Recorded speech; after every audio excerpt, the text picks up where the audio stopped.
Welcome to Snagging Grass and Catching Bass. I'm your host, Brian Likes to Fish. We got a good one for you today. Let's get this show started.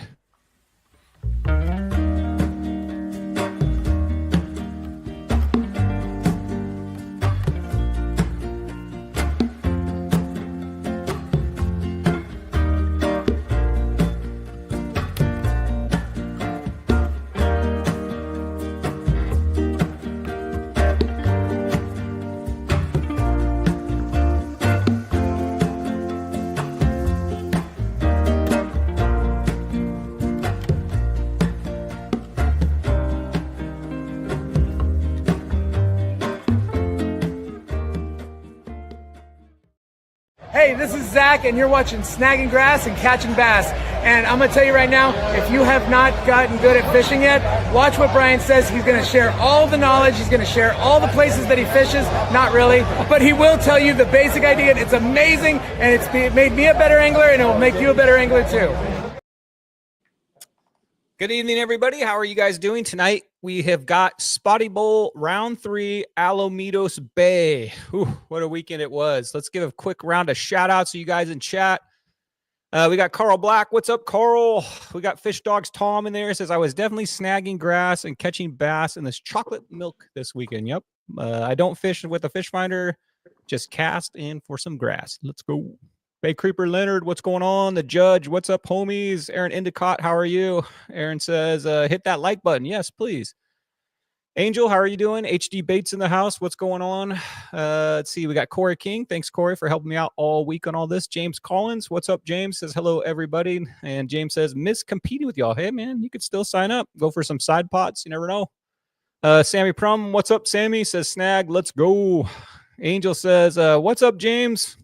Going to be a good one for the 22nd. Can't wait. Yes, we're going to be talking about that. We got a Milton's tournament coming up. I'll show the flyer for that later. Let's go, Brett. You got to know Brett Wilson is the champ is in the house. The champ is in the house, and Brett Wilson is going to help me with the show tonight. Brian Rosen catching. Norm, what's up, Norm? I haven't seen you in chat before. Glad that you're here. Mel, what's going on, Mel? So what's up, everybody? The Judge says, Tom, how's your trailer these days? Tom, you guys ever fished with Tom? We always know he's got some kind of trailer issue going on. If its tires aren't falling off, or I don't know, Tom. How is it going? David, what's going on, David? How are you? Good to see you at the PCS show. Got to talk about PCS show coming up too. We got Salty Hookups in there. Ken the Fishing Fool, what's going on, Ken? Also another champ in the chat right here. We got Chet. He says, snag, what's up, all you catchermen?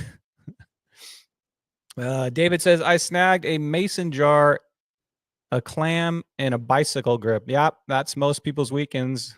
Stephen Gage has snagged. What's going on? John, how are you? Oh, guess who's in? Ben. Ben, what's going on? Good to see you out on the water. Bob Brewer, good to see you. Still owe you some stickers, Bob. Kevin Keller's in there. We got a lot of people there. Steve, Corey, Chase, holy mackerel. What? Salty Dangler. Good to see you, Salty Dangler. Salty's been busy with soccer and sports going on. I'm sure he'll get back out here. Amanda, welcome. It says, go, fellas, go. Let's go. All right. And if you want to shout out, go ahead and type in chat. Rock and roll, Rat Fink, what's going on? And Tanner, how are you? All right. Without ado, let's go ahead and bring in the champ himself. Let's go ahead and bring in Brett. What's up, Brett? Hey, what's going on?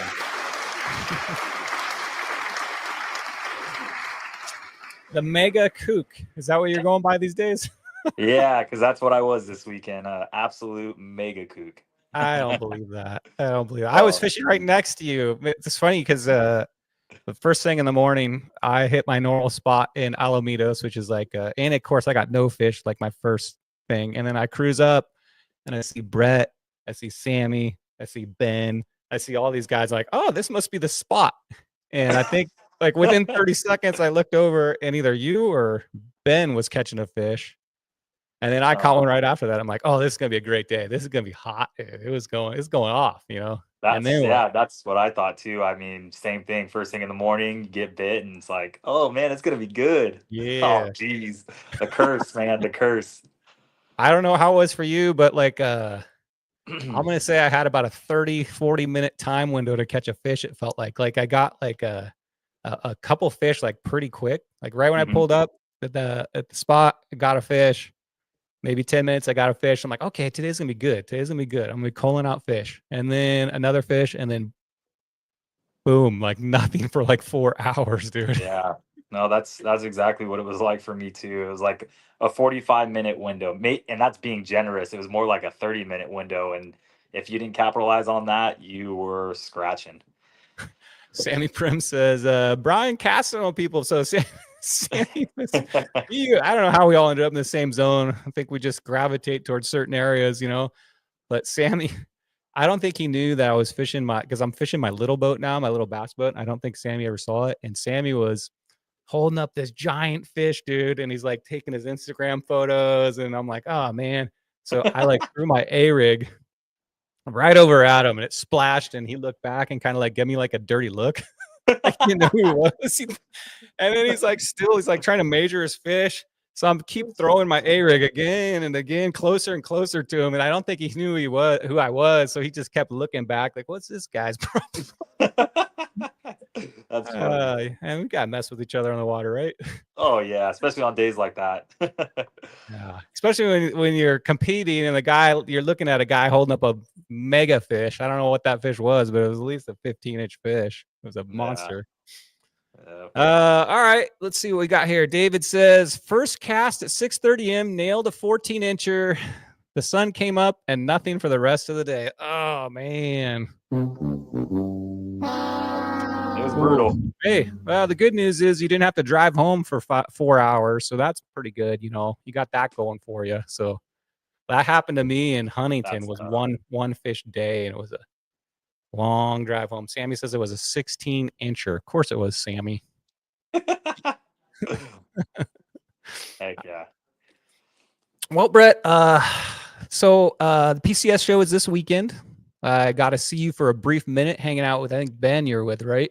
Yeah, I was with my brother. Ben was there. I was with my brother, Ben, and then I have a little brother who works for Western Outdoor News. So he was, he had a booth there, and he was there Thursday and Friday, but not Saturday and Sunday. All right. So you walked around the PCS show. Inform us of any goodies you bought. Let's hear what you got up there. Did you buy anything, or were you just there to say hi to everybody? I was mainly there just to like try to see as many people as I could. That was all I was really there for. And if I stumbled across stuff, cool. But I left with 2 bottles of scent, and that was it. 2 bottles of scent. You put scent on crankbaits? No. I put it on other things, but it's this scent that I've been using for the last couple of years. This guy who does guide trips up at Lake Casitas, his name is Fred Clinshaw. He makes this stuff called hammer sauce, and I needed to reload on it, so I grabbed 2 bottles of that, and then let me write this down. Hammer sauce. Yeah, I'm not sure if it's being sold online quite yet. I buy it at my local shop here in Los Alamitos, Performance Tackle. Okay. But yeah, it's good stuff. The reason why I like it is because it's easy to put on. Because I love hot sauce, that like pasty stuff, and it smells so good. I love it. But in the mornings for like it's got to be you got to set it out in the sun. It's like so squeezing hard. like a brick. Yeah, so a little secret, I actually have been mixing that hammer sauce and that together to kind of give it a little bit of a liquidy scent to it. But that hammer sauce is good. Yeah. But yeah, I just went to the PCS show to just try to put faces to the names that I see all over the internet and stuff. All right, sweet. I'm going to show off a little thing that first of all, I'm going to show this next week because this is going to be a long show if I don't, but I got myself a baits reel. Let's go. Can't win one, so I got to go buy one. So I got a baits reel. Show that thing off. But I was eating lunch with some of the Spotty bowlers, and Dave Rage whipped out his bag, and I started digging through it, see what he bought. And he bought these little things, which I've never seen before. See if you've seen these. I was like, where'd you get that? I want to go get one of those things. It looks fishy, dude. I've never seen this before. I'm trying to open the package right now. Have you ever seen this, Brett? Oh, no. Looks like a dog toy. What is that? It's like got all these little I don't know. I've seen this like in a different design where that's like a little dice and it has these little things coming out of it. What do you think? What do you think? I'm thinking about either drop shotting this or free rigging this. Yeah, it looks maybe even put it on a ball jig head. But can you imagine this thing going through the water? Look at that. Yeah, looks weird. But I'm just gonna buy anything, huh? We'll Yeah, buy no, anything that's new, huh? You're like, yeah, oh, if is you that buy the next anything thing? that they haven't seen, I mean, I'm sure it's gonna work because they're gonna just be like, "What the heck is that?" It's made by Hide Up, and it's a shrimp medium. This is the package it came in. Oh, okay. Just one? No, it's super expensive. First of all, you get four. You get a 4-pack of them. Okay. Take your prices on this. 4 of them. For four of them, I'm They're gonna like just a kind say of Kiteki material, a little more firm than that. $20, No, not quite. You went over. So that 15, is a $12 buy right there. So 12. Okay. I guess that's what my math is right. $3 each. So man, let's hope the Yeah. spotties don't hammer them the first bite. Oh, that But that is sucks. my this is my Well, no, it wouldn't PCS show. suck. It would be good, but it would suck that they would rip it too much. Yes, let's hope so. 18.99. Oh, they're guessing in here. Good guess. Maybe I got them for maybe it was. I think it was 12 plus tax. Your price It was says 12. it looks like a heavy metal. I can't read that word. I think it says NED rig TRD. Yeah, it TRD, does kind of look TRD. like a Yeah. Ned rig, doesn't it? It says popular in Japan for largemouth. Tanner says, all right. Maybe this is new to me, but maybe it's been out there. I don't know. I'll try it on my pre-fish this weekend in Mission Bay, and we'll see where it goes. All right, you ready to get some week? Oh, guys, if you have any questions for the champ while he's in here, definitely type them in there, and we'll get to them. I'm reading the chat right here too. And is your chat working, Brett? I can't get it in. So Okay, so yeah. I'll be spamming your guys' questions on here. Brett can see it on the screen right here. But if you have questions, let me know, and I'll hold up the show and we'll ask the champ. Hey, Says Osai coffee, $12 sounds like a show special. Okay. I don't know. Maybe it was more than that. I think it was $12. hey, I real don't know. quick, Brian. I just wanted to take a moment in the beginning of the show because I'll probably forget at the end, but I just want to give a big shout out to my wife. She's at home right now because I'm at my parents' house right now. So I just want to give a big shout out to my wife, Amanda, and then also to my two baby nieces that I hope are watching this, Lily and Riley. I love you guys, and I just wanted to give a big shout out to them. Oh, right on. That's nice. What's up, Amanda? I remember when you guys got engaged. Yep, now we're married. Well, congratulations. Year one? Thanks. Is this first year? Yeah, first year. We just got married in November of 2024. Oh, all right. Yep. That's pretty cool. All right, let's go ahead and get on, guys, to some weekly news here. Wait a minute here. See if I can figure this out. Ooh. There we go.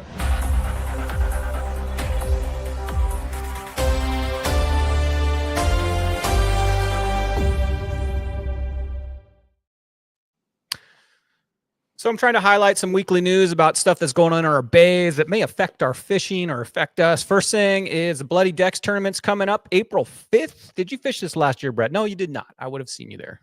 Yeah, and I'm not going to be able to fish it again this year because I got Dang it. SBS that day.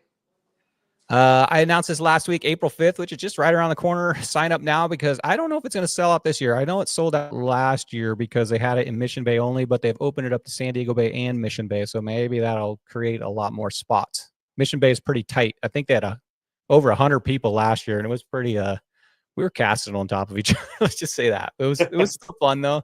Mainly, I like to just go to that one because it's like the whole new Spotty Bowl communities out there, just hanging out, see what's going on, support some of our sponsors that sponsor that. So if you want to sign up, go to Bloody Decks and follow the links and sign up. I think it's $40 for April 5th. So let me know in chat if you guys are signing up for that. Okay, and it all next goes to CCA. So that's the most important part is that it goes to the CCA Foundation. Yeah, and not only that, guys, but there's a lot of prizes to win. I can't remember if it was cash or I think it's just prizes, but check it out. Next tournament we got coming up, this one right here is the Mountain Tackle Shop is putting on a spotted bay bass tournament March 22nd. That is in your area. Are you fishing that one? That I am fishing, and there's two divisions for that one. So there's a solo division for guys that want to fish the kayak or float tube or solo on a boat. But then there's a team division, so you can fish two-person teams on a boat only. And this one is always a fun event because the after award ceremony, they give away so much stuff. People will probably say in chat what they won, but they give away so much stuff, and it's just like how you said down in Mission Bay, like the whole Spotty community comes together. Everybody's egos are put to the side, and everybody's just hanging out and drinking beer, eating food. So yeah, it's a good time. Looks like pretty similar rules to Spotty Bowl, except it's your four longest spotties. It looks like, Yeah. and it's in Newport, which is thank goodness. I think Newports are still hanging on up there. It seems like it's Yep. still fishy. All the other bays, I don't know. You guys did pretty good at Huntington, I guess. Some people did, but let's say Not me. Alamitos was pretty rough. Yeah, definitely not me. But we got good old Newport. That's good. That's what we're waiting. We're waiting to get back there. Yeah. Anything else you want to add about this tournament? Looks like to enter $25 solo, $50 a team. Yeah, it's super Starts at super 6 a.m. affordable. Yeah, super affordable. It allows literally everybody to fish it. Just no shore pounding. You got to do it on a float tube, kayak, or a boat. You can sign up via the Instagram Milton Tackle Newport or go to the store.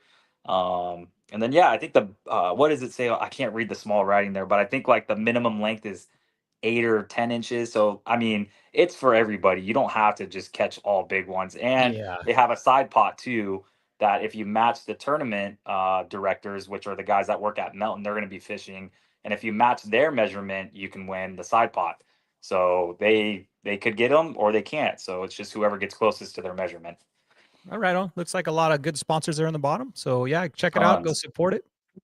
Yeah. We got a question here for you, Brett. Where was it? Here we go. Salty Hookup says, "How do you catch a spotty in Alamitos?" you know, Salty, in the past, me and Brett were like, "Oh yeah, here comes Alamitos. Our chance at maybe getting like a 75 to 78-inch bag was." I've had rounds at Alamitos where you're just like, what? Like, you're just throwing 14s back like they're dinks. You're like, get out of my boat. Yeah. And It's just then in waves, man. it's sometimes Alamitos. Like a first round last year, I got one fish. So I think that bay is like hot or not, and unfortunately, Salty, it sounds like it was not. So for you. Yeah. Okay, next up in the news, Spotty Bowl. Here's your guys' schedule, just in case you forgot. So we actually have a breather this weekend. So if you guys can go out there and do some fun fishing or actually hang out with your family for once, you got a breather this weekend. We go back to Mission Bay on the 21st for San Diego guys, and back to Marina Del Rey, our first time, I should say, Marina Del Rey on the 28th of March. And one thing I think, Newport's coming up. Look at that, not right around the corner. And then the last round, if you guys didn't know, it's dealer's choice, man. You get to choose your bay. So in May, that should be when it's popping too. That's going to be a hard decision for me, man. I don't know.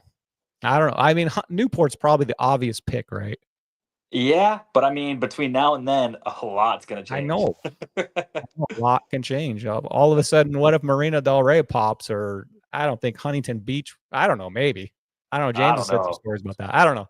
It's going to be interesting to see. San Diego is a little, most people are comfortable with San Diego Bay. Not a lot of people are comfortable with Mission Bay. So it's pretty straightforward. Most people go for San Diego Bay there. Yeah. Okay. Next up, this thing's back in action. Have you heard about this thing, Brett? I mentioned it last week on the show, but guess what? It is actually working now. And that right there is a trash collector. It's called a trash wheel. It's got rotating. Let me show you the actual diagram of this thing.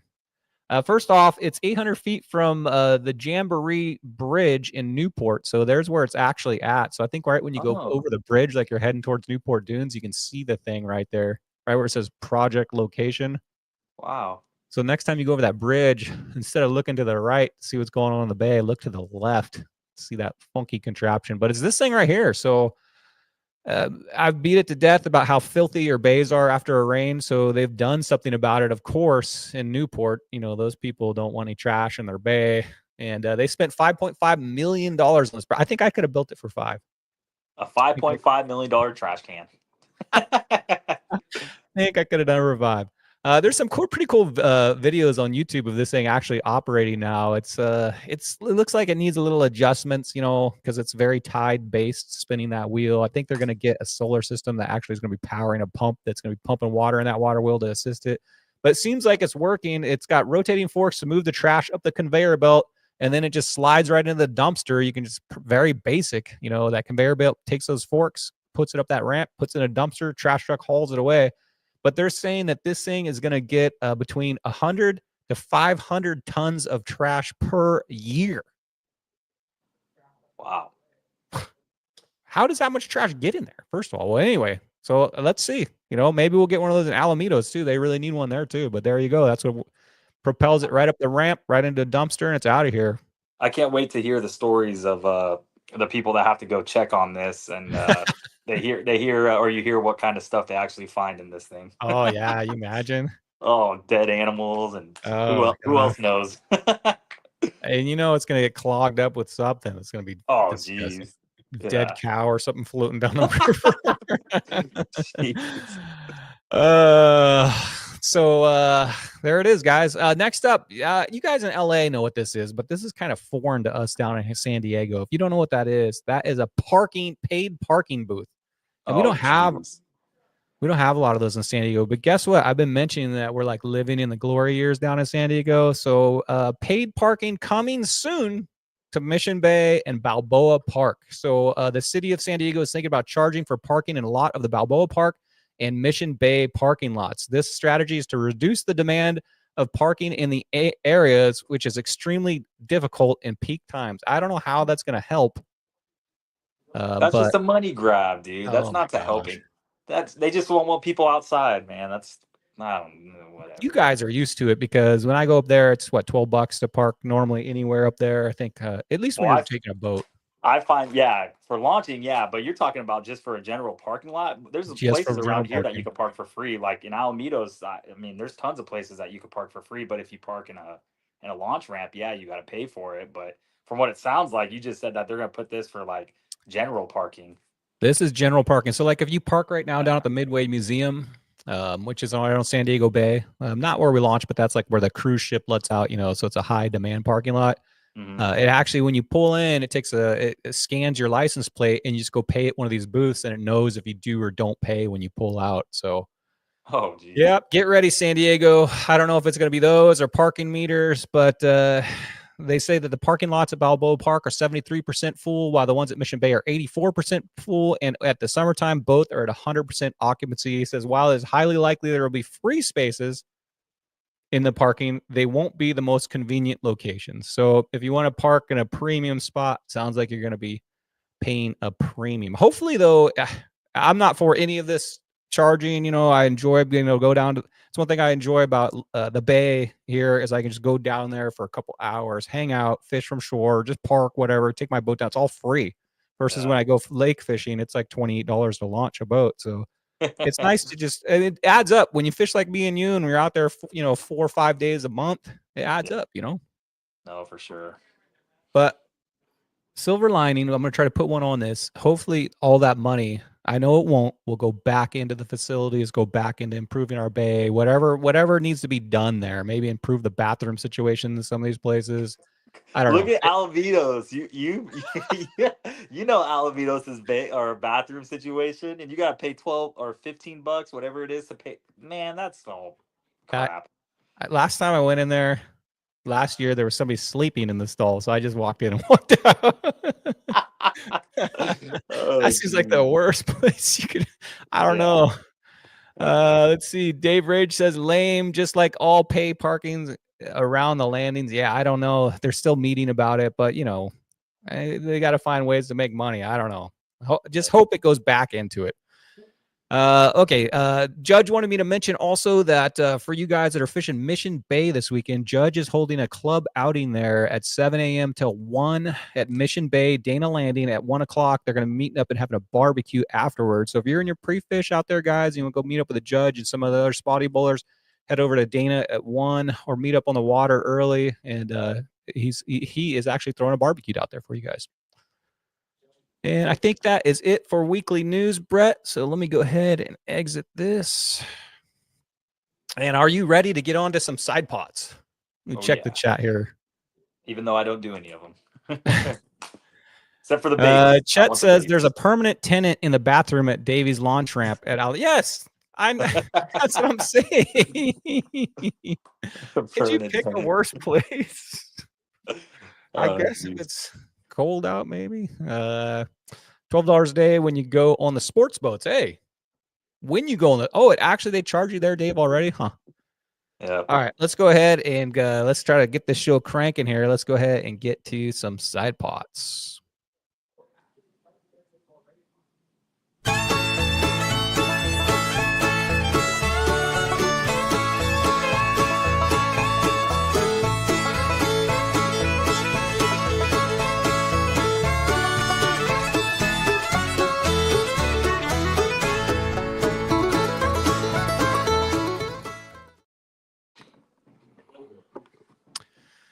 Okay, San Diego side pots, Brett. I don't think have you ever won a side pot? You're like me, very rarely enter them, huh? Yeah, I don't. I entered one last year, and I think Jared beat me out of it on the last tournament Oh my gosh. for the heaviest spotty. Oh yeah. I try to go for the longest and heaviest too, but I'm desperately trying to get that 17 inches here. It's gonna happen, I think. I hope there's only like what 5 reels left. I So know. and when Newport's popping, I think like next new not I don't know, I don't know Marina Del Rey, but if Newport's popping, I think there's a chance of a few going out there. Yeah, or if you Don't guys forget in to San Diego. yeah, we had a 18 incher. Chuck caught an 18 incher down here, which is amazing. Second That's one ever huge. caught. Don't forget to submit your side pots, guys. A lot of them we do not submit for you. Almost all of them. I think we only submit one for you. So don't forget, and don't forget your codes. Just print out that card. Thanks, Todd, for making the belts. Appreciate you. Thank you, Corey, for helping me out with all the side pots and helping to thank you, Judge, for judging everybody's fish. I'm trying to go through these fast tonight, guys. Longest from shore, Phil Hernandez. I think this is new. So it looks like a 32-inch Jeez. halibut. So if you guys want to beat that, you better start carrying a tape measure with you because that's the maximum bump board. That thing's healthy too. That's a nice one. Phil, did you keep it or did you release her? Longest, of course, Chuck, the 18-inch. That's gonna be a tough one to beat. Yeah, it is. That's a big one. That's a big one. That's a solid 18 too. It's not like a skinny, you know what I mean? It's like that thing's healthy, dude, right there. That nighttime fish. Look at the tail, Brett. Yeah, that's a freaking big. Look at his hand. I mean, I'm assuming he's an average sized man. That thing makes his hand look tiny. It's not the judge's hand, yeah, average size hand. But if you were to fan that tail out, I think it would go shore to shore on that bump board. Look how big that thing is. I bet you that thing. Oh, for sure. Yeah. I got to get the story from Chuck on this. Sean Fitzsimmons, we got a 7-inch sculpin, smallest other. We got Stephen G, 7.25 for smallest spotty. It's pretty good. I think 6.75 may have been the smallest ever caught. Longest sponsor bag. Let's go Juan, 68.25. Man, he's got everybody in there. Fish Labs, Cool Baits, Gamakatsu, Submission, and Reaper. That's pretty cool when you're you can fish, all those different baits and get that big of a bag too. 68. Yeah. That's pretty good. Oh, that's awesome. Longest halibut vessel. Andrew, 26.75. Looks like got it on the hookup baits.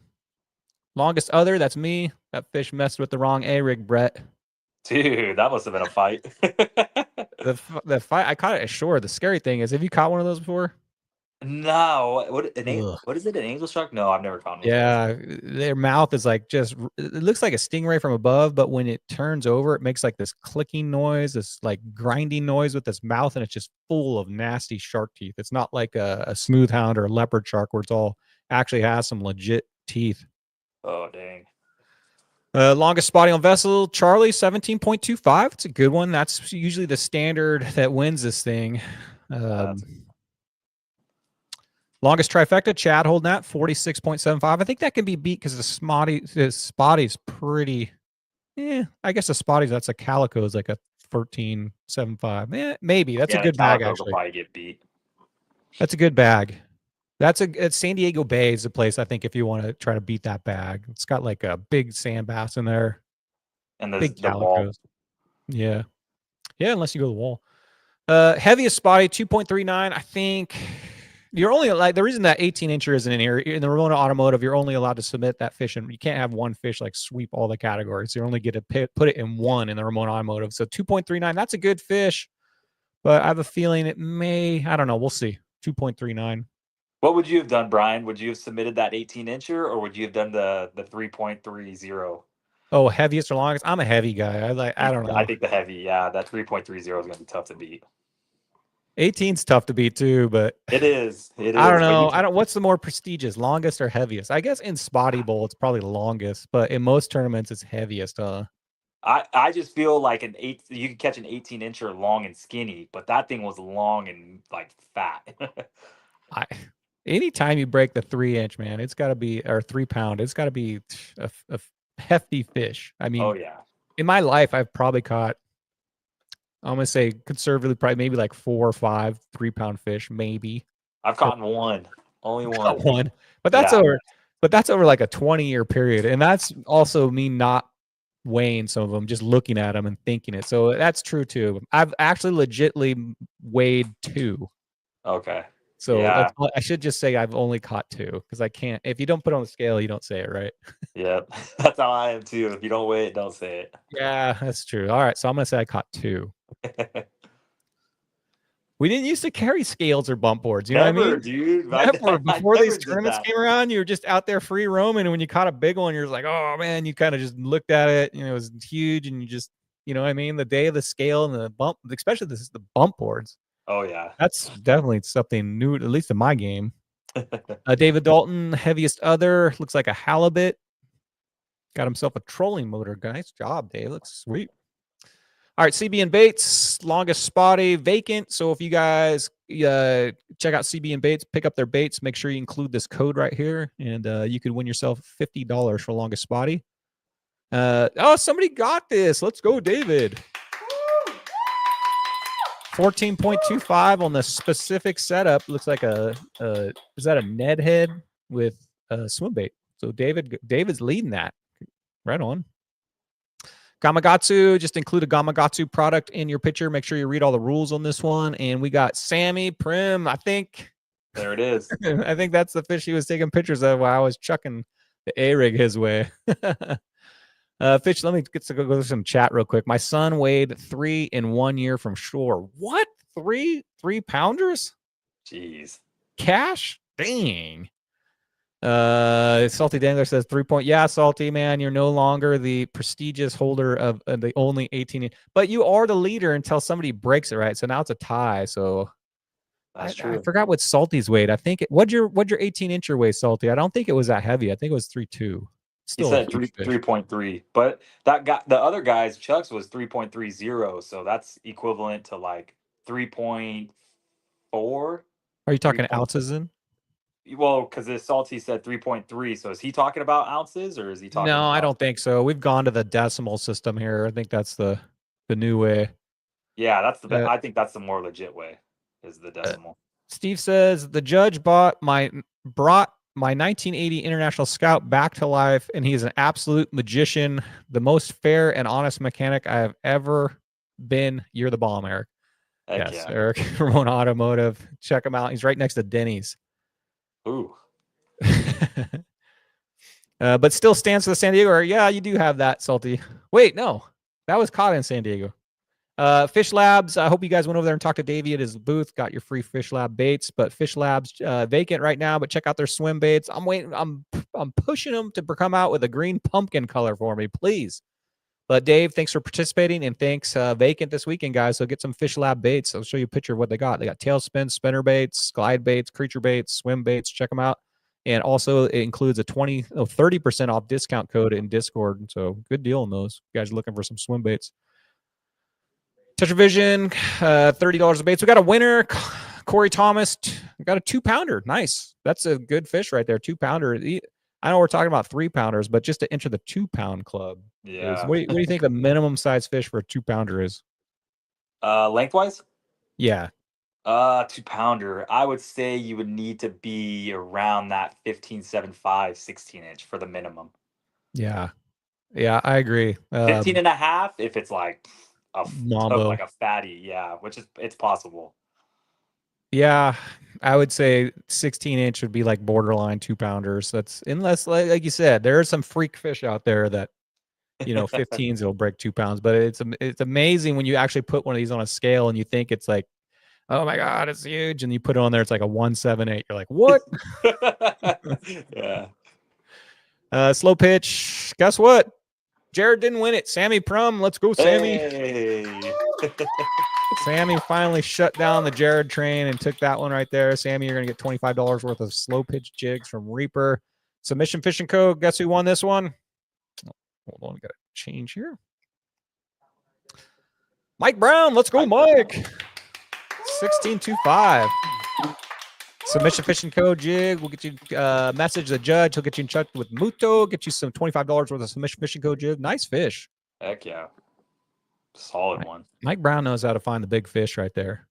Mike Brown's fishing eagle claw ball heads. Man, that's my jam right there. You ever fished those? The Walmart specials? Balling on a budget right there. Yeah, 10 for $10 for like $4.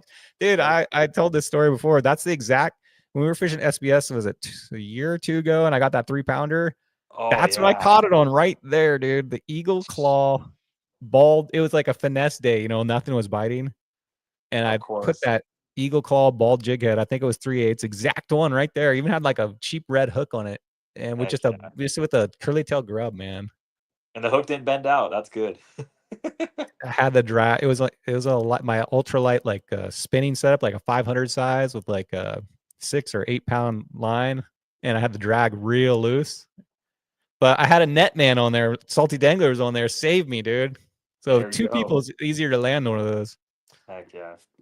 HD Baits, $35 long spotty. Daniel Wood, let's go. 13.25. Nice fish. You're going to win you some $35 in HD Baits. Anytime you win one of these session ones, get in touch with the judge or Corey, and they'll tell you how to collect your prize. No halibuts on HD Baits. Real happy. Check out their clothing. They were down at the PCS show. We got Mike. He's leading the season with the 17.25. That's Mike's famous fish right there. He only caught 1 fish in Huntington, but it just happened to be a 17.25. So The right one. That's a good one. that's a good The one, colors Mike. on Yeah. it look cool too. It's got that yellow at the jaw, and the spots are very defined, and the stripes. That's a nice looking fish. And look at the tail on that one. I know. And those Probably boards coulda are a got- little wider than the hog trough ones. He probably could have got 17.5 if he pinched it down just a little bit. Not crazy pinch, but enough to where it still qualifies, you know. It's Yeah. not even- I warn you guys, those black bump boards for the judge are kind of tough to see. So if you haven't bought a bump board, try to get a color besides black, because you can see that tail. It's like hard to. I mean, the judge has a supercomputer, so he can zoom in on it, but still, it's kind of. Supercomputer. It's he's got an Acer, and he's got an Acer Chromebook. Yeah, it's his super Chromebook can zoom in on that. So, but it's those black bump boards are tough to read. Angel Salgado, let's go 19.5, leading it with the longest sand bass on there. Good one. Cool Baits, you can fish this 24/7. So if you guys are out fishing the breakwall, wherever, you can fish this anytime, and it's any of the 3 species, and you can fish anywhere. You don't have to be in the bays. So check out the Cool Baits. Try a double rig at that wall. Works for me. And the leader is Andrew with a 14.75. I think that'll be beat. I think so. We'll see. I think anybody that takes out a Cool Bait out to the wall and goes for a Calco or sand bass, I think they can beat that. Hookup baits. If you win this, I'll announce it at the end. You just have to include 2 pictures of hookup baits and with your what am I trying to say here, Rhett? With your fish that you caught in your session. And if you include 2 pictures and you win your division, you're gonna get $50 in hookup baits. But they also has longest spotty for the season. We got a leader, Tom Troop. That's gonna be tough to beat. Yeah. It's gonna be tough to beat. That's a long one. Tom's probably gonna come in with the hookup baits prize on that one. Okay, here's your alley, dude. Crankbaits. So we got JK Baits. Sorry. My mouth's not Just working all of kidding. a sudden, Brett. Longest spotty on a crankbait, and we got a winner, Sammy. Man, dude. Hey. I see Name that Sammy out crankbait. I there. think I know what crankbait that is. Can you name that crankbait? Yeah, that's a dredger. Dredger. Yeah, that's a 12 to 15, or is that a 15 to 20? I can't. That's a good color. I think that's that green shad. It's kind of like a see-through. It's a ghost green shad. It's a nice color. I don't know if that he's probably fishing a 20.5. I don't think he's fishing the 25.5. Does that have the 25.5 has a little weight on the front, right? They all do. All the dredgers do? Yeah, all of them do. Thanks, Sammy, for sharing that, sharing what bait you're using. That's a good fish right there, 15-inch. Congratulations. You've won some of those custom painted crankbaits. And he's also now leading for the season for $100 in custom painted crankbaits. I don't know if that maybe that's cash. Okuma, if you win Spotty Bowl, guess what? You're going to get a free Okuma reel. Thanks for sponsoring us this year, Okuma. Check out the Okuma products. I hope you guys went over to Davey Brown and talked to him at the Okuma booth and told him you're a Spotty Bowler. Tackle Supply, got to see them down there. Their booth was banging, man. I could barely even fit in there. Did you head over there and check it out? You know, I say I went there to go see people, and I felt like I barely even got to see anybody just because, I don't know, you just get to talking, and it's like, oh, an hour went by. I know. It's just that way, dude. I was there for 2 days, and I barely got to see anybody. Yeah. I'm talking like 2 full long days. I got to have lunch with Jeff from One Cool Tuna and a couple other dudes, and I did like a figure 8 around the place and went back to my booth with Muto. We need some more 18, says Rock and Roll Rat Fink. Yeah, get one. Somebody needs to get one. So I don't think we've ever caught an 18 up in LA, only in San Diego. The only two ever caught in Spotty Bowl were down here in San Diego. Yeah, I think Mike caught 2 at 17.75. Legend, dude, in at the same date. Dude, those had to be close to 3-pounders. I mean, those are big. That's big fish. Dude, I mean, yeah, 17.75, and to catch 2 in one round, that's the when he first broke the Mike Brown barrier, which is the 80. Or Mike Brown barrier. Don't forget your tackle. So we got a leader, Sammy again. Dang, Sammy. Sammy's killing it. Sammy, you're killing it, dude. He's going for all the side pots. Jeez. Must have been angry this weekend. Fishing angry. One Cool Tuna, check out their jigs. Jeff was down at the PCS show. Hope he went out. Going to One Cool Tuna, enter in this specific code. I think it's Spotty25 or SB25, and you'll get all that you see in that picture. It's line labels, some stickers, some cool stuff. All you got to do is go in there, and he'll ship those out to you for free. Discord will tell you exactly how to do that.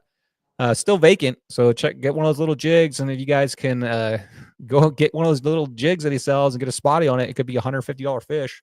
Taipan rods, thanks for Simon for sponsoring this year. Taipan is the Blind Boogie, and your winner is, I missed it. There it is. Winner is Mike. Congratulations, Mike. You had a 42.25 bag, and that automatically gets you in the raffle at the awards for a free Taipan rod. You don't have to do anything to win that one. You just have to be in Spotty Bowl. Corey pulls a random number, and if your bag is the closest, then you get a ticket to win one of these. So that's a pretty good chance of winning one of those rods. Only 14 chances I think you have. Dang. 1 in 14 chance to win that. Baits reels. I went down there and saw Kevin, got myself my baits reel. Haven't won one, so I went and bought one. I'm gonna next week's show. I'll probably open that and show it off. But I got the one on the bottom right there, the LTS. It's like for casting lightweight stuff. Check that thing out. Can't wait to use it. If you catch a 17-inch spotty, you're going to get one. You get your choice of any of their reels. It's like up to, a $450 value maybe. If you break a 70-inch bag, then you automatically get put into a raffle. Largest bag in playoffs will also get a free baits reel. And right here we go. Still only 2 claimed. I know you're saying, hey, we've caught some, but remember, you have to have that baits 25 in the picture. Like that, you like that slide top right corner? Yeah. The golden ticket, the baits. That's like a 20 minutes of work just to put that on there. I had to point it out. All right, guys. So if you ever have any questions or comments or can't figure out the side pots, just message the judge or Corey King, and they'll help you out with any of the side pots. All right, let's go ahead and exit this, Brett. We're trucking through here. You guys have any questions real quick for Brett? Put them in here. He's the last year's champion. 2 back-to-back 80-inch bags, right, Brett? Yeah, back-to-back. Okay. I'll get one at the next Derby, Mike Brown says. Mike Brown's calling it out, calling his shot. He's going to get 18-incher at the Marina Del Rey. Is it good there, Mike? Please do. We need to know. Checking this. Mike Brown says, got to get lucky. Yeah. Sammy says, I picked up the Salty Hundo and the Goat Swim. Wow. So going all out, eh? Nice. Got himself a baits reel, too. Charlie's in the chat. What's up, Charlie? Says, hey, fellas. What's up, Charlie? James says, what's Brett's heaviest spotty? Was he with you when you caught it or something? No, I was with Keith. It was 3.10, and I scaled it. So it was 3.10. So just under 3 1/4, but it was on a crankbait. And dude, when I saw that thing come up, I knew. I was like, I didn't put you know what I messed up on is I was so fixated on weighing it. I didn't even measure it, but it was long. Yeah, it was. What do you think it was? I think it was 18. I think it was about 18 inches because it wasn't as fat as Chuck's. It wasn't that fat. It was more long than anything. So I'm just gonna say 18 because it was over 3 pounds, but it was a lot longer than it was fat. What bay did you say that was in? That was in Huntington Harbor. Oh, nice. Yeah, man. I was hoping that place would be popping. I guess we hit it too early, though, huh? A judge should have put that like the second to last round or something like that. But I guess some people look at Tom caught a 17.75 up there. So yeah, I guess some people did decent. Yeah. Let's see. Any other questions in here for you? Steve says, my favorite little brother, Charlie. What's up, Charlie? All right, let's go ahead and get into what you guys are all here for. And at the very end, guys, at the very end, we're going to hang out and talk about some Marina Del Rey. And Brett's going to give hopefully some hints to me for Marina Del Rey and everybody else. And we'll talk. If you have any questions at the end for Brett, hang out after Spotty Bowl Biggins, and we'll answer some questions. All right, let's get on with this.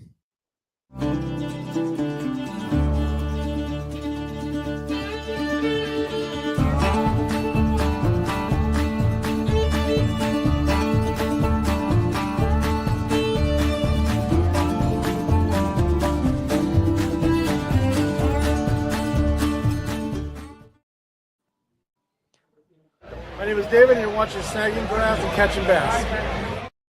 Let's go, David. Got to see David over at the PCS show. What's going down, David?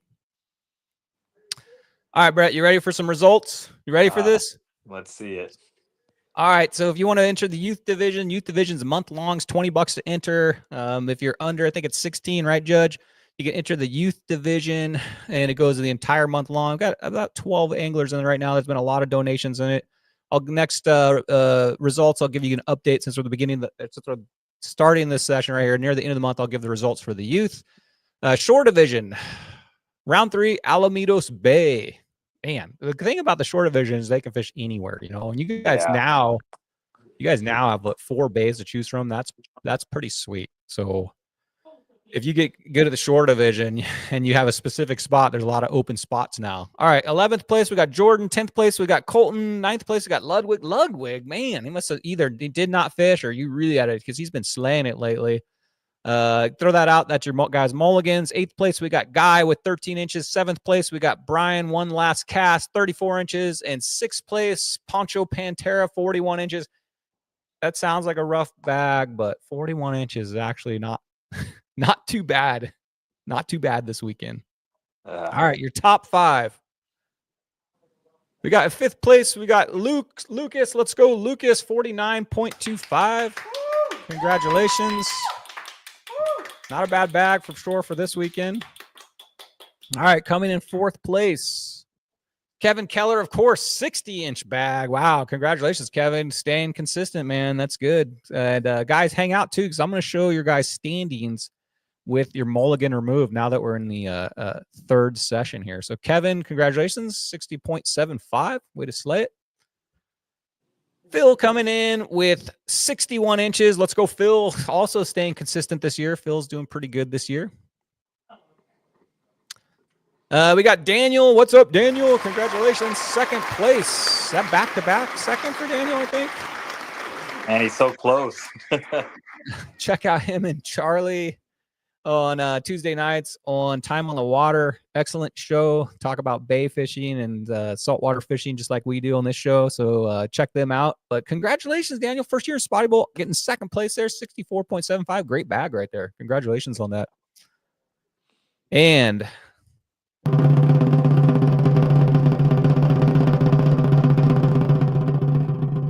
coming in 1st place, Alamitos Bay, round 3, with 68.25. We got Gilrado. Let's go. Congratulations. 68 from shore. That's a killer bag. I think that's your first place. So congratulations on that. You'll be getting a plaque at the award ceremony, and keep that rolling, man. That's an awesome bag, 68.25. So congratulations, 1st place, Brett. Do you ever fish from shore, or you just solo always on the tube? I used to fish. That's all I did as a Grom was fish from shore all the way up until like 14, maybe about from like 11 to 14 years old. That's all I did was walk. What were your areas you like? Just whatever you could get to? Yeah, I mean, it for a while it was just here in Alamitos because I'm born and raised here in Long Beach, so I would just walk Alamitos around. And this was back before they had no fishing signs posted. Like I wouldn't even see anybody fishing. But then what really opened my eyes is when you could go to Newport and like at a lower tide, you could walk underneath the docks and along the sand. Oh my gosh, dude, that blew my mind. I was like, oh my gosh, what is this place? Like it was so awesome. Newport, man, I don't. That place looks like it'd be awesome to shore pound just because you can get to those mooring boats from that shore. I mean, Yep. that's basically when we're on our boats or kayaks or tubes, we're fishing the same. It's accessible by shore, which is it's kind of like Mission Bay. You know, we got all those beaches and all those accessible by shore areas. It's killer. Yeah. Okay, next division. Here we go. Oh, here we go. So this is your playoffs with the mulligan. So I'm going to show this for each division right now. So you want to stay in the shore division. It's the top 6 anglers. And this is your combined 3 scores with your worst round removed. So we automatically take out your worst round for you. So this is where you stand. It's pretty tight right there from all the way down to 10th place, all the way up to, 6th place. You guys are going to be fighting for that last position. But if you can make it into playoffs, anything can happen, right, Brett? We've figured that out, right? It's not all the time that the number 1 seed, sometimes the number 1 seed wins, but not all the time. So if you can make it into playoffs, you can get on a killer tear. You never know what could happen. Didn't Chet win his championship, like came in like 4th seed or maybe 5th seed and won it? I know I'm not sure. I think Alex Norton down here came in on like a lower seed, like a 6 or an 8 seed, and just went through and eliminated like Chad, then eliminated me, and then just went through just a wrecking ball. I called it that year. Just took out everybody. So if you could just try to make it to the playoffs, you could probably win one of these Spotty Bowl belts. All right. Next up, we got the Weekend Warrior Division, Alamitos Bay. Tough go, guys. Here we go. 24th, 23rd. Nira Prim has not caught a fish this year. What is going on? Do you fish with Nira? I cannot. Sammy, come on, man. Chet, let's give this guy some love here. I hear he just shows up at like 8:30 and then goes and gets a couple drinks and then pops in and out of the water. He's still sleeping. he's just in here for the fun, and that's good too. Not all of us are in this for competition. Some of us are just there just to hang out, have a good time. Heck yeah. On, he just wants to go to the award ceremony at the end of the year. Get a raffle prize or something. Heck yeah, dude. Just like that's cool. I expect Chet to help out and get this guy a 1st place this year. Come on, man. You're doing awesome. Spread that wealth with him. Okay. Mike, Cole, Josh, Julian, Mark. Jeez, man, that's a lot of goose eggs. But hey, man, it was a tough go. It was a tough go. Zach got his 1 fish. That got you 15th place. See, just get that 1 fish, 12-incher. David, let's see here. Hold on a second here. Let's get some of these going on here. I'm Frank, and you're watching Snagging Grass and Catching Bass. There you go. I got the most famous man in fishing on my show. I'm going to hit the big time. Now I'm going to go viral. David, 14.25. If you're going to catch 1 fish, hey, might as well be illegal. 13th place, we got Nick. 12th place, we got Anthony with 23 inches even. 11th place, we got Ryan, 23.75. 10th place, Davey Brown. Davey Brown fished fished on Friday, same day as us. And then as soon as he's done, went and worked at the Okuma booth. So Dave putting in double duties that day. That's a long day right there. Stephen Gage going all the way from San Diego, heading up north, a 5-hour drive, 34.5. Probably not happy with that. But hey, Stephen, it got you 9th place. So a lot of these are going to be the mulligans, I think, unless you already had your mulligan in Huntington. But your brother Ben, 39.75. How was Ben's day? You know what's weird is like his bite window was after my bite window because we were by each other, and right. Like I had a good bite window first thing in the morning, literally from 6 to about 6:30, and then Ben didn't catch his until like I don't know 6:45 to 7:30, 8 o'clock. I was like, what the heck? Turned off for you. Was he behind? He was fishing behind you, wasn't he? He fished a little behind me, and then he went across onto the other side where. The side that you were fishing on, and then I was on one side. He was on the other side. So the way it worked that morning was I had my back to Brett, and Brett, like we were fishing the same, and same with Sammy, but there's like 2 zones we were both fishing down. So we're all in the same area, but we're like separated by a little bit of water. Brent says he was drinking beers at Ballast Point. I always forget that's down there because I very rarely go out there over to that area. I always forget that that's down there. That's such a nice spot too, like where it's located. They got a killer spot there. That is a good. You guys ever head out there? Or is it too expensive? It seems like that'd be super expensive to eat there. Yeah, it's not. I mean, it's the same as all the other places nowadays, but it gets packed, dude. Like No way. it gets super packed. I remember last year fishing and the early morning sessions, and no joke, dude, 6:30, 7 o'clock at the top. There's a top floor on that Ballast Point. They do like a yoga or like some kind of like women's workout thing up there, and they're blasting like hip hop and all this stuff, and I'm In the just fishing morning? right in front of them. Yeah, I'm like, what the heck? It's like 7 o'clock in the morning. I was wondering why Leonard was hanging out over there. That's why he's Hey. Leonard's the guy with the binoculars across the bay. With a creepy coat on. Okay, we got Mike coming in with 42.25. Not bad, Mike. He got that. Who cares? Mike's already got his baits reel, man. He's set. Andrew coming in with 49.5. All right, your top 5 weekend warriors. Here we go. Coming in 5th, Brian Rosen, man, slipping down a little bit. Congratulations, O'Brien, staying in the top 5 there. He's pulled out like back-to-back first places and back-to-back 70-inch bags. So finally, give it a little rest, Brian. Let somebody else have some, glory here. Daniel, 58.75, 4th place. Congratulations. Nice bag. Congratulations on that. Coming in 3rd, Carl Aaron Black. Let's go, Carl. Man. Brett, we watched Carl go from not being able to catch a spotty to catching one spotty to like consistently now being top 10. You notice that? That's the Pond awesome. Prowler, man. Heck yeah. That's a sick ride. The Pond Prowler coming through. If you don't know, man, he got a Bass Pro Shop Pond Prowler with a fish finder, trolling motor, man. Killing it. Perfect. Says killing it. Let's see here. Zachary Riggs says he's carrying around a banana. What's that for? Might want to eat it before you bring it. Fish Dog says, I grab a burger on the way from a long all-day session. It's killer. Oh, do they deliver down at the dock? Will they bring it down to the dock? I don't know. Well, you can park your boat at the dock, so I'm wondering maybe he parks his boat, yeah, and then he goes in. I don't know. Goes in. Man, if they could like put it in call in an order and they could bring it down to you, that would be awesome. There's 3 restaurants, right? There's literally 3 restaurants in a row right there. There's Ballast Point, and then there's an Irish pub called I don't know what's it. They change their name all the time, but it's still there. And then they have a boathouse on the bay right there. So they got 3 restaurants that you can choose from, honestly. All right there. Oh, right on, man. We need to meet up one time and head over there. All right, coming in 2nd place, Weekend Warrior, Alamitos Bay. Let's go, Corey. Let's go. Congratulations, 66.25. Oh, Corey. 66.25. Congratulations. I think this might be your first top 5. So congratulations getting on the board. 66.25. That's a good bag for that day. I mean, geez. Let's just say one of the bigger bags of this weekend. Congratulations. All right. Here we go.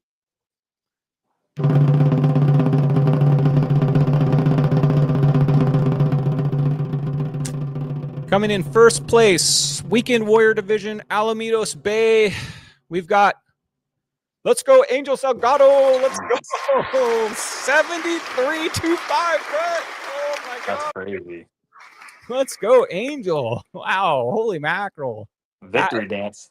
Bags. I knew somebody had to get a decent bag. Always someone has to get it. Someone's going to crack it. It seemed like that was possible. Like in the beginning of the morning, it felt like that was the route we were headed, like a 73, 75. That felt like that's what the feeling I was getting. Like, okay, this is going to be, you kind of get your first 2 fish. And like, okay, it kind of gives you a feel what the day is going to be like. And I thought, okay, 73, maybe 75. That's what I'm going to shoot for. You get the first fish and it's something to build on. You know what I mean? You get that first, let's just say 15. You're like, all right, I can build on that. If you catch a bunch of 10s and 12s at the beginning, you're like, oh boy, this is going to be rough. I'm going to fish like crazy. But if you get that first fish to build on, and that's what happened to both me and you, it felt like it was going to be a good day. But let's say it was a struggle.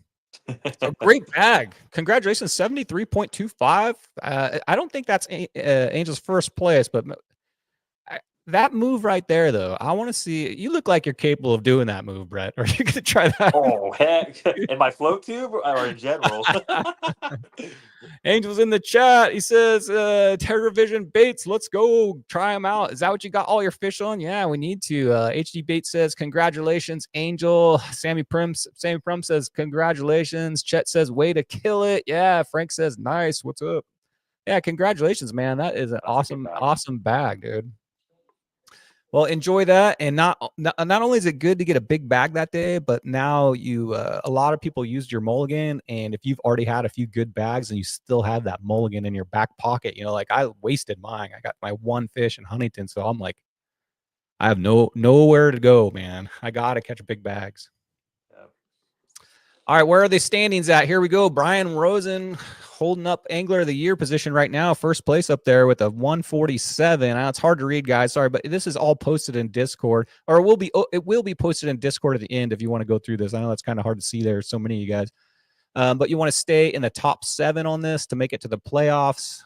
So looks like Corey Thomas and man, Stephen Gage, you're right there, dude. Quarter of an inch. So keep fishing to the end, guys. Don't give up. You never know what's going to happen here, but if you want to see your standings, check them out in Discord. Quick story. Now we're at this point here. So I was fishing.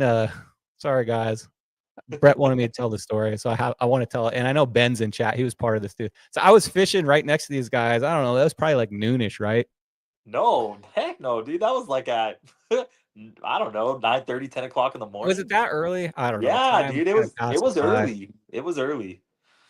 But I was just rigging up a bait. I think I was throwing the cool bait, and my Kitech, of course, got bit off. I missed my fish, and I was just kind of sitting there, checking out my gear, checking out my leader, hooking a new bait up, and I've got my boat on spot lock in one of those main channels. They're kind of skinny. I don't know if you guys ever fished Alamitos, but I don't know what goes on in there, but everybody's out there with these big, double handle rowboats just going for it. And that's like, I guess, standard business up there. I don't know. We don't have that in San Diego. Yeah, no, it's common in Alamitos. And I'm sitting there and I hear, oh,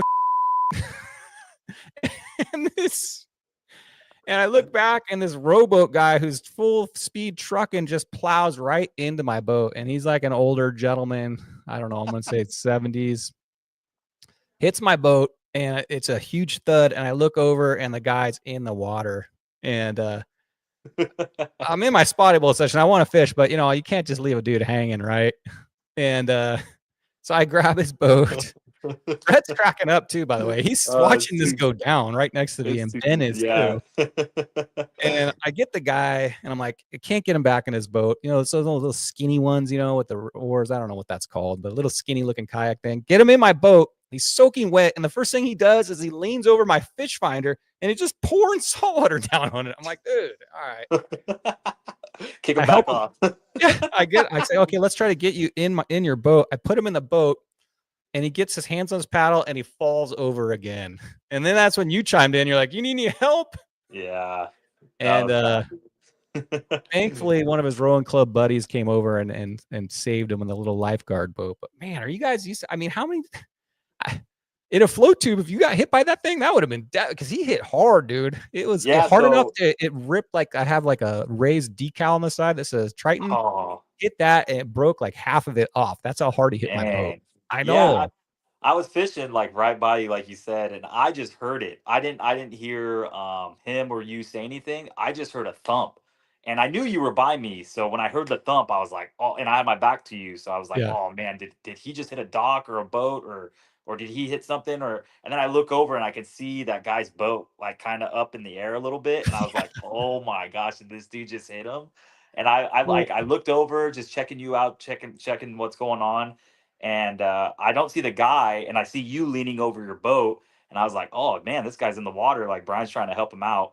And I've actually experienced trying to lift somebody up out of the water before into a boat, and it's not easy, dude. No. Especially if he had like, I don't know what he had on. I'm assuming a wetsuit or clothes, but if you have something on, it's going to be even heavier. And he had no life jacket on. Yeah, and he's probably not helping out. Like he's probably just expecting you to just lift him up because you're just muscle man. But he it just sucks, dude. Like I saw that, and like you're saying, dude, that stuff happens more often than not, dude. Because like And they don't race, but they go around, and I'm talking like in the dark, dude. Like these guys will be out at the butt crack of dawn, 5 o'clock in the morning, and I just don't get it. Why do you have to hug the docs? Like you have the whole channel, and he wants Oh to, man. like, not just him, but everybody. They want to hug the dock, and they want to go up and down and around that like Naples area. And they do that all the time. And it's like you have all of Marine Stadium to go up and down and do circles, and you want to Preach come it, out Brett. here in these docks. Like, don't get me started on that. But I've not been hit by one. Luckily, I've dodged some because I'm actually paying attention where they're not. So I kind of see them from a ways, and I'll move a little bit or give them a little bit of leanway. But as soon as they come by me, I just yell at them, or not yell, but I just say like, "Hey, can you like watch where you're going next time?" And like I'm just letting them know, "Hey, there's another guy fishing up here. Like, you got to understand, you're not the only one in this bay right now." But I don't know, just it's crazy out there.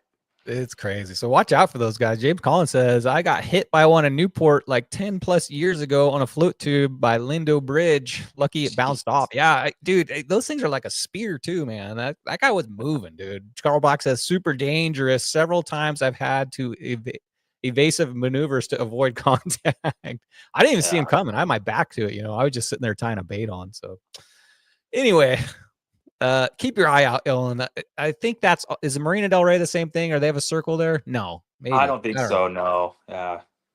Keep your eye out for those guys. All right, let's go ahead and get on to Masters Division Round 3, Alamitos Bay. 1 second here. Get Brett on here. You got to figure this out again. That's Newport. Yeah,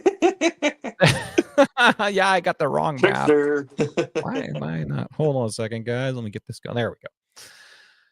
All right, Alamitos Bay, Round 3 Masters Division. Here we go. Coming in 20th, 9th. Cash, I think Cash was sick. He would have got definitely fish. I think Cash was Jared Bretsch, man. That is strange, man. I saw him at the end of the day. I can't believe it. If Jared's not getting a fish, it's tough. Real World Angling, nothing. Chad, who's down in Mexico, did not fish. Steve, 12-inch fish. Hey, you're on the board, Steve. John, 15.75. I assume that's one fish, so if you're going to catch one, it might as well be a big. Tyler, 25.25, 13th place. 12th place, we got Cash, 26. That's Cash's mulligan, dude. There it goes, Cash. That's it. Rough year, a rough day. Keith Michaels, your partner, SBS partner, 29.75. What'd Keith say about that?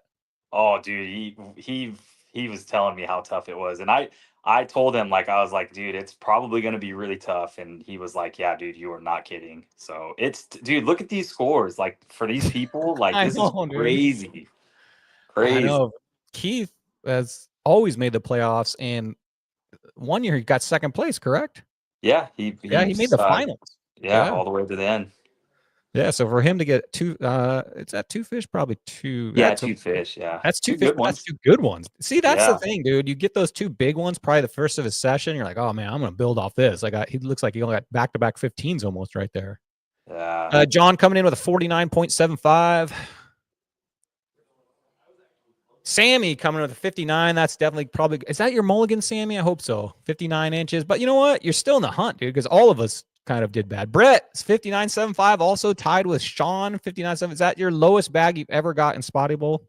No, I got 56 in Huntington. Oh, yeah, dude. It's been brutal. It's been brutal. For Brett, who's got back-to-back 80s last year being brutal. It's brutal, dude. But you know what?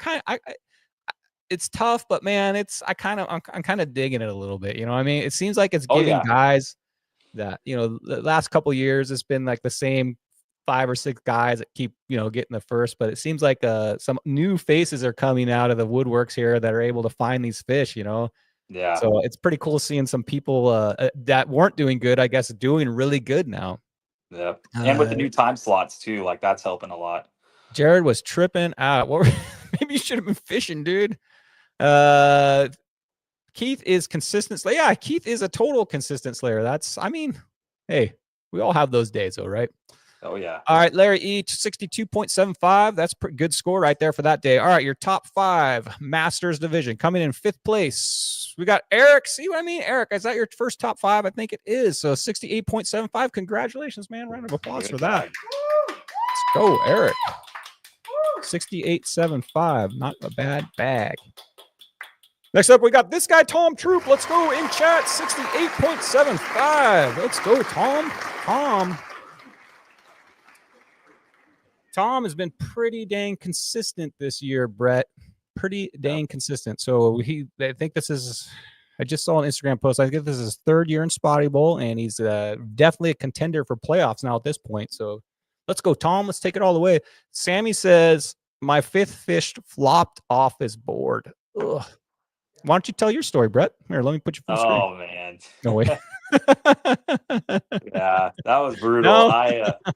I had a freaking like you said, first thing in the morning, it was like, oh, catching one, and you're like, oh, it's gonna be good. And I think it was my second cast, I caught one, and as soon as I like picked it up, I'm not trying to brag, but I could tell what like a 14-incher looks like, and I picked it up and I was like, this one's like 13, maybe 13 and a half. And I was like, if I caught it on my second cast, like this is a sign, like it's gonna be good. So I didn't even measure it. I just threw it back because I was like, oh, it's on fire, like it's gonna be good. And then literally next cast or like next two casts, I catch a 15 and a quarter, and then next cast after that broke off. So it was like it was happening. I was like, okay, it's gonna be good. And then like you said, it was like 8 o'clock, 8:30. Man, it just went dry, and I was like, are you kidding me? And so I had a fifth fish, like I had a fifth fish for sure, and it probably would have got me at like, I don't know, 73-ish. Yeah, and I let it go, and then I had another one. I had another one right at my feet, like literally at my feet where my fins are, and I could see it, and I know it was barely hooked, and I'm like trying to just slowly grind it without losing tension, and then it just does one little like spin swirl thing underwater, and I just see my crankbait come out, and the fish just goes, see ya. And it was a good, like it was a 15-incher. Like, I mean, oh dang. Yeah, it was one of those days. So I think what me and Brett are recommending is no matter what, take your first 5 fish. If you get 5, make sure you take your first 5 and then call them out. Yeah, never. Yeah. Yeah, that was a hard lesson to learn, but I'm glad, like you said, I like this challenge. Like the fact that like you have to get 5 fish, and like, oh man, it was a hard lesson to learn, but I'm glad I learned it, because moving forward, I won't make that mistake again. All right, coming in third place with 69, dude. Let's go, Chet. Congratulations, Chet. 69 inches, finally giving somebody else. Chet won first 2 rounds back to back and pulling in a big bag. Chet's hasn't used up his mulligan yet, so nice job, Chet, going for Angler of the Year here with that 69. Congratulations, Chet. Hope you're in chat. And next up, we got this guy right here. Let's go. Like the fish, 69.5. Brett. Nice picture. That's sweet. When my kids were little, I used to ride them around on that scooter all around the place. Good time on that thing. I got lucky, so I got my first 4 fish like right in the morning with you, and one of them was a 10-incher, and I didn't throw it back. I was like, oh man, after Huntington, I'm taking a picture of every dang fish I catch, and I took a picture of that 10-inch fish. Good. And the rest of my fish were all legals, so I got lucky. So that 10-incher was your fifth fish? What's that? The 10-incher was your 5th fish? That's it. I only caught 5 fish all day. So dude, the 10-incher was. Hey, good on you, man. Like, oh man, that's after Huntington, dude. I learned my lesson, dude. I wasn't, you know what I mean? I didn't know, because it was my first fish too, the 10-incher. So I'm like, what if this is my only fish? At least I can be on the board. You know what I mean? Yeah. And then it turned on, and then I didn't get my 5th fish until like, remember when I saw you way up in that one section? Yeah. I got my 5th fish like right before I saw you up there, like at 12, like I said, like 12:15, 12:30. So I fished. Dude, I got 3 fish in the morning. No, 4 fish in the morning, and 5th fish took like 5 hours to get. I caught my 4th one then, like probably at the same time as you caught your 5th. Like before you saw me, before I came around that. Yeah. Yeah, I caught one right then too, and then where you were, that's where I caught, or that's where the one came off my feet. Yeah, it was. It was probably, I probably caught it like in around that same spot then. So it must have turned in. The bite must have been turned on right there for that one split second. We were in a nice spot. That's crazy. Tom says you have to photo your first 5 regardless. Yeah, I says. Chet says nice pick. Thanks, dude. Mike Brown says it was a grind. Yep. Let's see what else we got going on here in chat. Good work, Brian. I couldn't find more than 2. Yeah, it was a grind, dude. It was a grind. Let's just say 5 hours, no bite. All right, here we go.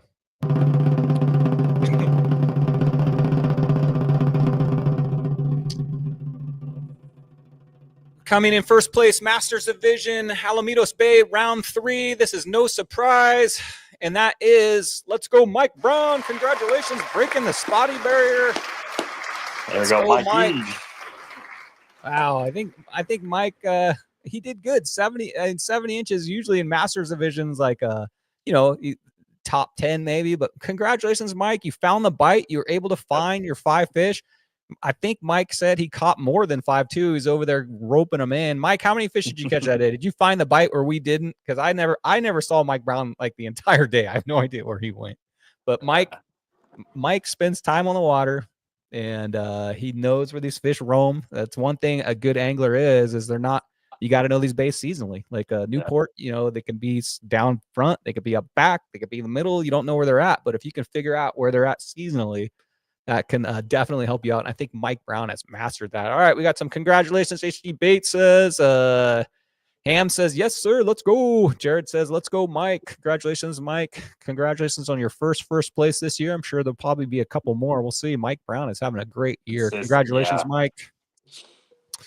Well, good job, Mike. And let's go ahead and see where we're at with our mulligans.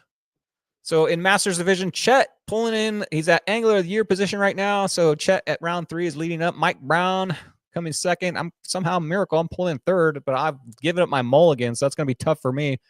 Brett, guess what? You're in a playoff position, 5th place. Let's go, Brett. Thank you.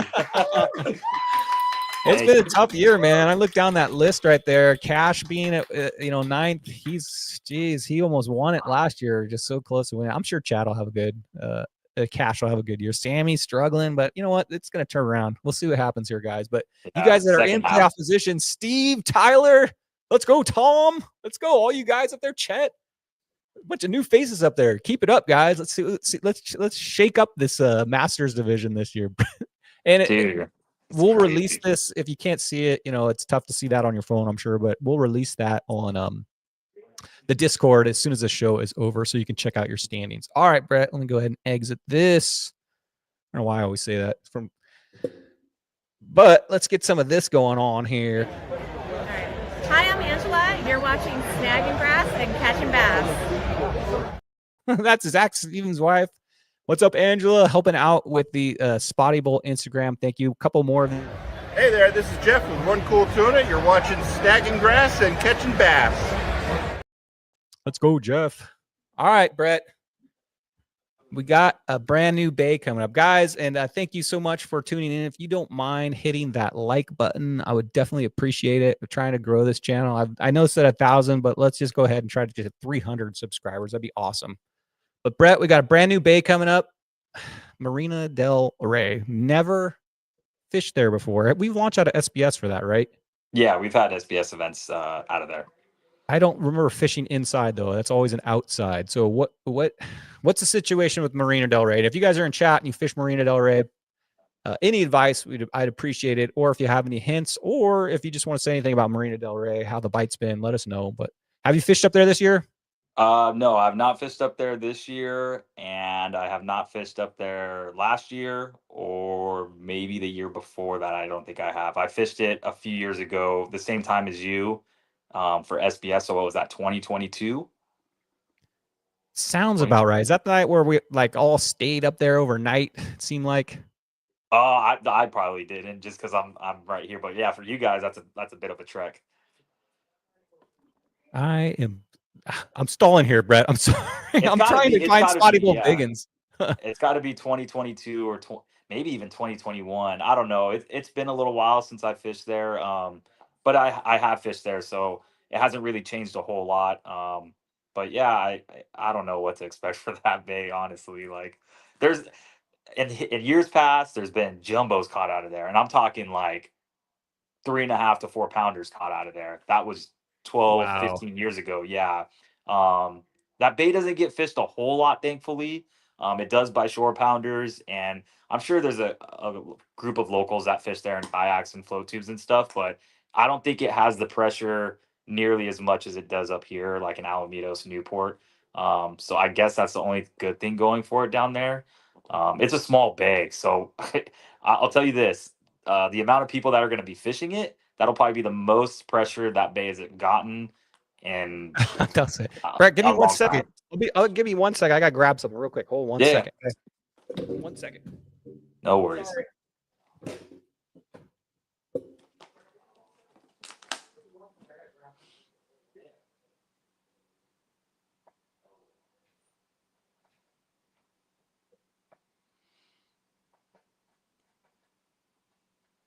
What's up, everyone?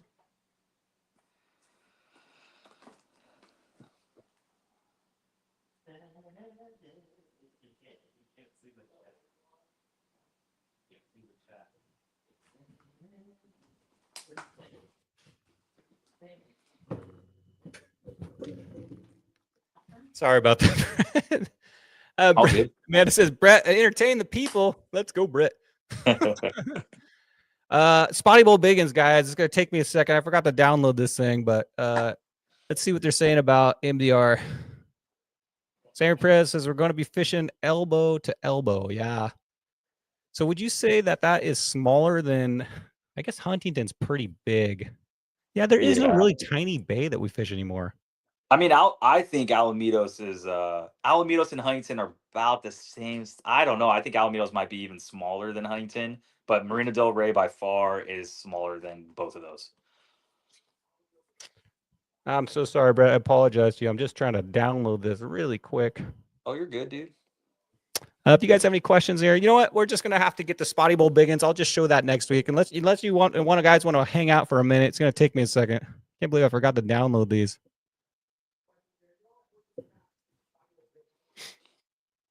It's up to you. Sorry, Brett. You're good. We're almost there.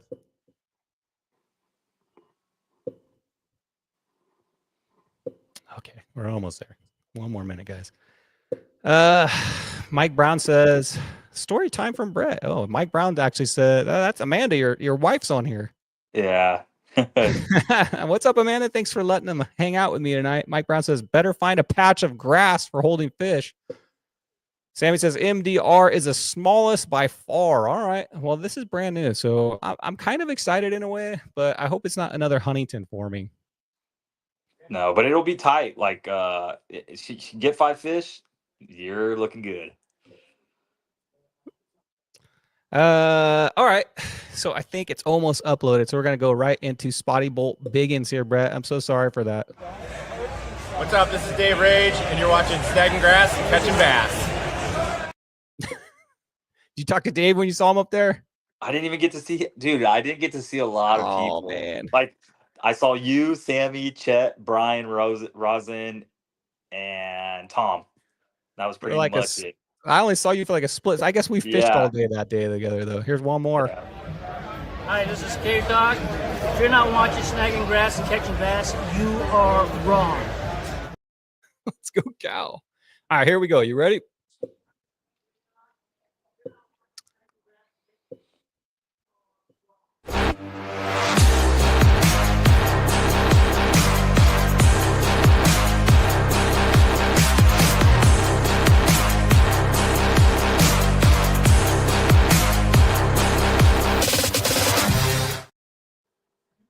Man, Brett, that was totally on the fly there. I had to go grab something and download it and all at the same time. I'm so sorry for doing that to you. I'm usually pretty thorough about it. It's all right, man. It's time for Spotty Bowl Biggins. That's a fat one, dude. That's a hilarious fish right there. That fish was only like 13 inches long. I caught that in Mission Bay. But when I caught that thing, I was like, it was the most rotund looking, weirdest shaped. It looks like, I think somebody said it looks like a crankbait.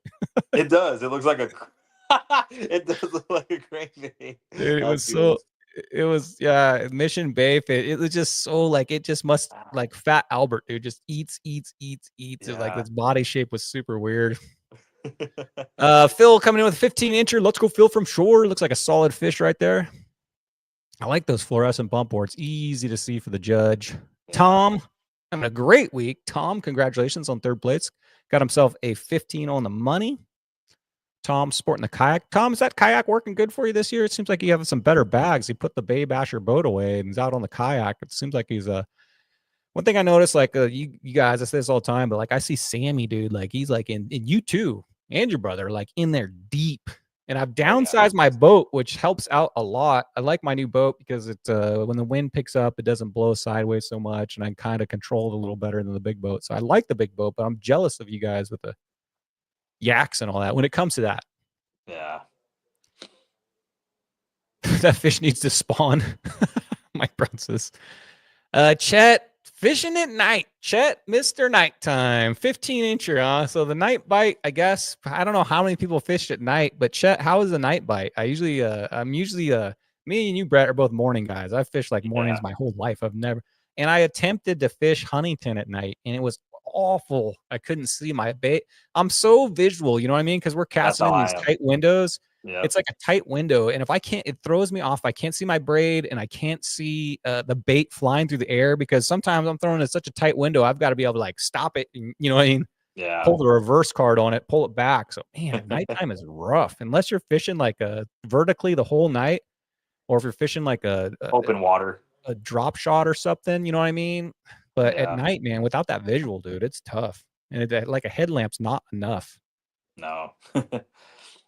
Brian has a kayak. I do have a kayak, Salty Dangler. Don't let him fool you. I actually have a pro angler kayak, but I cannot fish the sitting position, Brett. My entire life, I've either fished from shore or from a boat.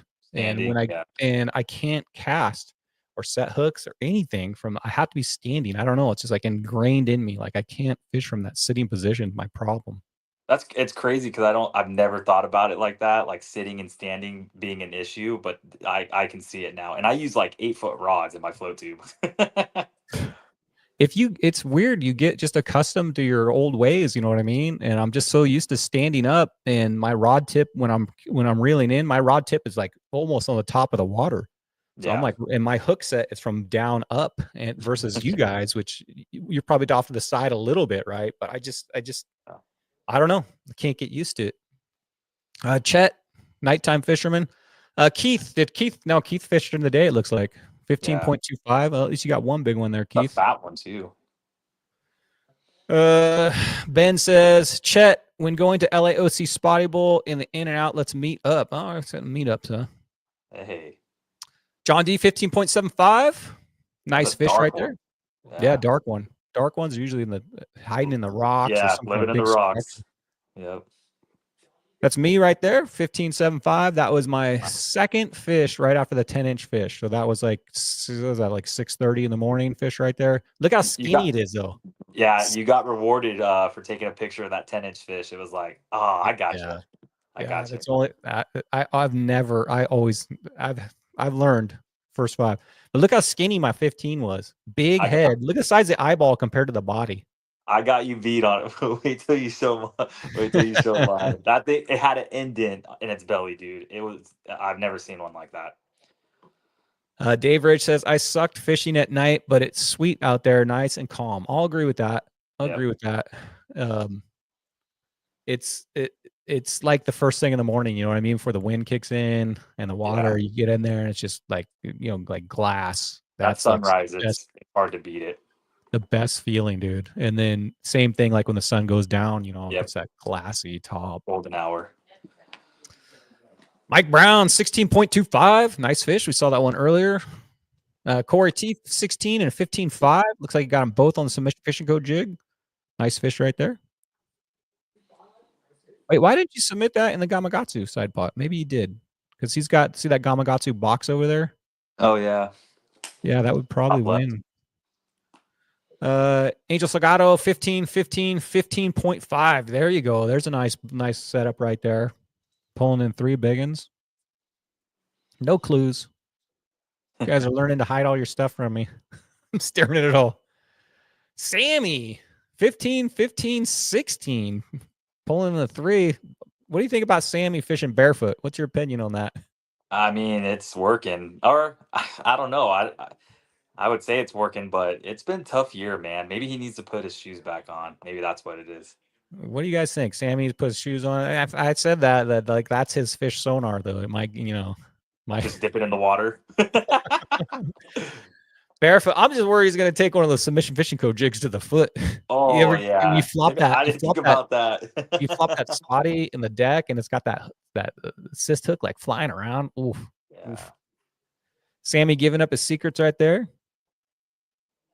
Brett Wilson, here we go. Yeah, I see you're skinny. 16.25. Is that your skinny? Dude, look at that thing. It's you could see it's indented, like it goes Oh up. my gosh. She's probably unhealthy then. She's probably sick. That fish is Dude. probably like 13 years old. And it didn't even dude, that was the weirdest catch. It just felt dead weight and it didn't even fight. I just brought it in and it literally didn't. I could have probably lifted my hand off of it, honestly. It was like not wanting to do anything. It was like Oh, tired. that's sad.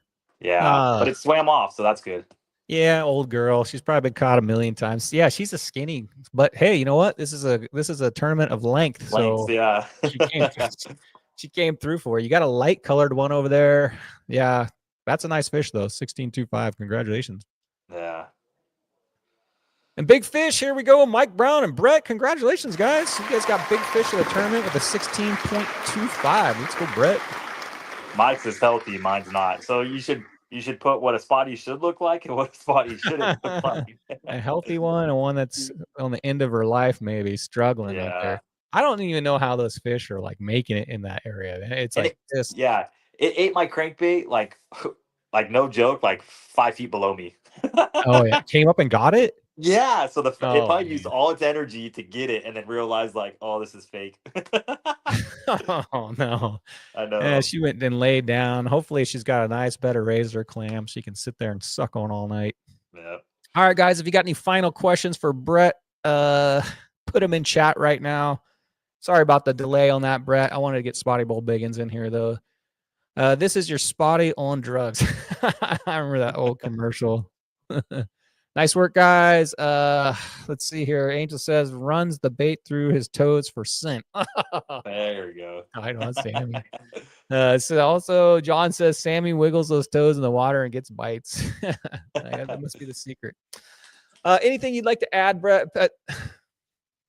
Before we clock out here. Nothing. I mean, just if you want to fish the CCA Spotty tournament down south, that's April 5th. The Mountain Tackle one, that's next Saturday, March 22nd. Yeah, and other than that, good luck to everybody in Marina Del Rey up here. Looks like we got a quick question for you, though. It sounds like an interesting one.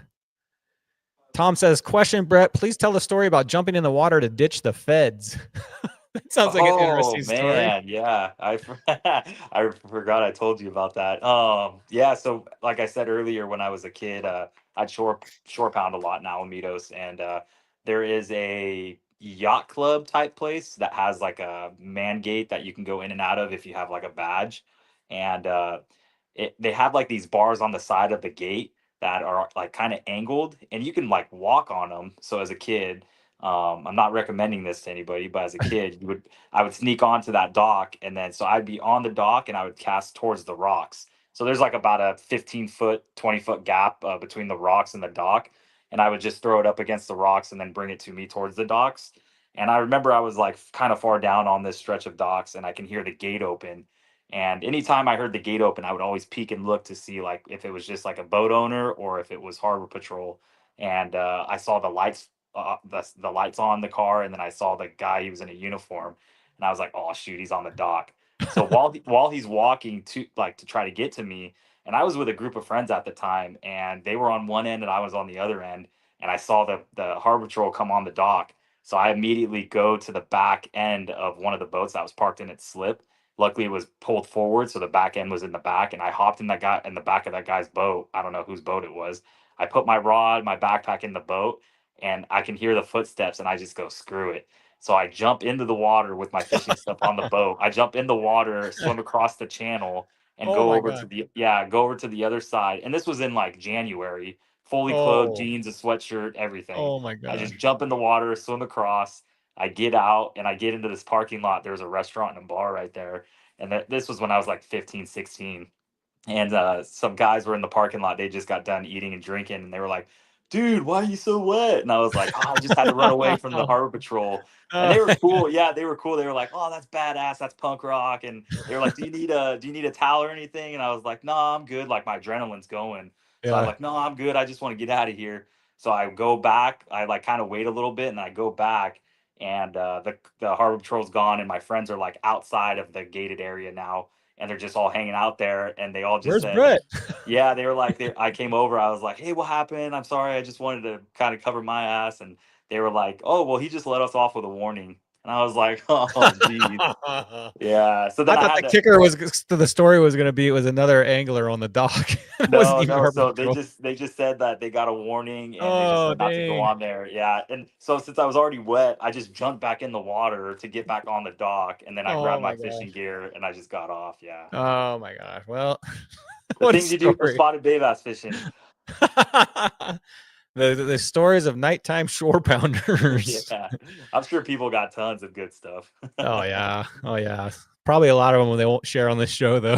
That was a cool story. Thanks for sharing that, Brett. Thanks, Tom, for asking that question. All right, Brett. Well, I wish you luck. So you'll be fishing Dude. SBS tournament this weekend. Oh So yeah, I wish yeah, you. Are yeah. you fishing with Keith in that? Yeah, yeah. SBS down south this weekend out of San Diego Bay, out of Shelter Island. And it's all three species. So you can go outside, do the calico sand bass thing, or you can stay inside and catch spotties in San Diego Bay or Mission Bay. And your total weight of your spotties, you got to get an all spotty bag, but your total weight is multiplied by 2.25. So, and it's possible. Keith and I have caught 10-pound bags out of San Diego Bay. So it's possible to get up into that 20-pound range. Oh yeah. Catching spotties. So 2 years ago, me and Salty Dangler got first place on that event. heck yeah, Spotties only. spotties only. Yep, that's what we're gonna do. We're gonna go do the spotty thing in San Diego Bay and see what we can round up. Perfect. Maybe I'll see you out there. But all right, guys. Well, thank you, Brett, and thank you, Amanda, for allowing him on here tonight. Appreciate it. Yep. Thank you, everybody, for tuning in. Don't forget to like and subscribe. Brett, there's such a wealth of information. I'm going to continue to keep bringing Brett on here, guys. I know this is like a results show. I need to have you on like last time where we just have a regular show and we can talk more spotty fishing. We just try to limit the results show down to so much talking because we got so many results to go through. But Brett, if you would come on like a regular show next time, we can just talk about spotty techniques and breaking down areas and stuff. That'd be great.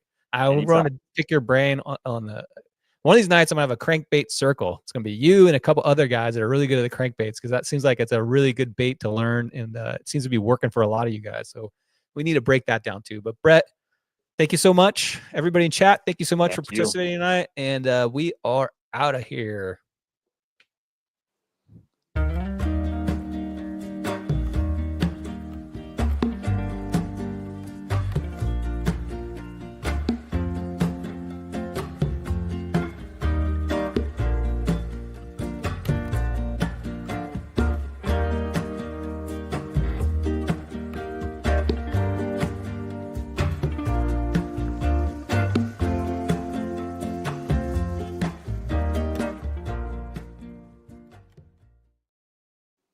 Thanks, guys. See you later. Good night, everybody.